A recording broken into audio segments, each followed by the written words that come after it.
So, eto na mga mi yung video kung paano ko ginawa yung pasilas fondant na nilagyan ko ng mga flavoring kagaya niya ng nakikita nyo yung strawberry and ube ng Bakersfield flavoring. So, tara, simulan na natin. So, para makagawa tayo ng pasilas fondant, kailangan natin ng 3 ingredients. Ito yung mga powdered milk, corn syrup, at condensed milk. So, haluin lang nating mabuti at masahin at mag-form tayo ng dough. Meron din nga pala akong video nito sa aking YouTube channel mga mi. At pwede nyo rin akong i-visit doon. Baka naman. At taglagay na nga ako ng flavoring na strawberry. Hindi nga yung kulay ng fondant na aking gagawin ay color pink. Bale, naglagay na lang muna ako ng flavoring para mas mabango at mas masarap itong ating pasilas fondant. At sa mga nagtatanong nga pala, pag gusto po natin na medyo mas matigas yung ating fondant, pwede po tayo mag-add ng konting tylose. Pero alalay lang po sa paglalagay kasi ay napadami yung ating paglalagay ay may possibility po na mas matigas yung ating fondant. So, hindi na siya magiging ganun ka-pliable. So, ayan, nakikita nyo naman na nagmamasa din ako talaga diyan ng mabuti. So, masa-masa lang mga mi. Huwag tayong maiinip hanggang sa ma-achieve natin yung ating desired color. At may nagtatanong nga din pala, paano daw ba yung gagawin kapag nag-oily yung fondant? So, punasan lang natin ng tissue towel and then i-rest habang nagmamasa ay paunti-unti yung paglalagay ng cornstarch. O, yan, di ba? Nakikita nyo naman, nakaroon na tayo ng color pink na fondant.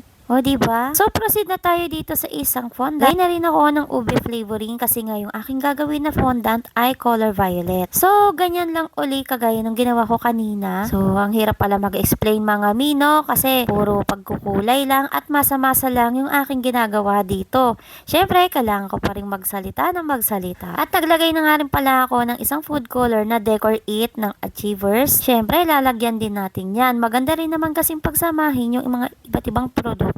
Nakakagawa tayo ng mas magandang output, di ba? Naghalo din ako ng konting color pink dito sa fondant kasi nga ay gusto ko ring ma-achieve yung mas magandang pagkakulay ng violet. So, ayan, nakatapos na tayo gamit yung mga flavoring na violet, itong color pink na strawberry. At ginamit ko yung mga fondant na yan sa paggawa ng cake na to, itong kurumi. At dito sa order ng aking kumare, itong mga mermaid tails. Sobrang ganda ng feedback dito. Ang sarap daw talaga at ang bango ng fondant. So hanggang dito na lang muna. Upload ko yung ibang vlogs. Thank you so much for watching.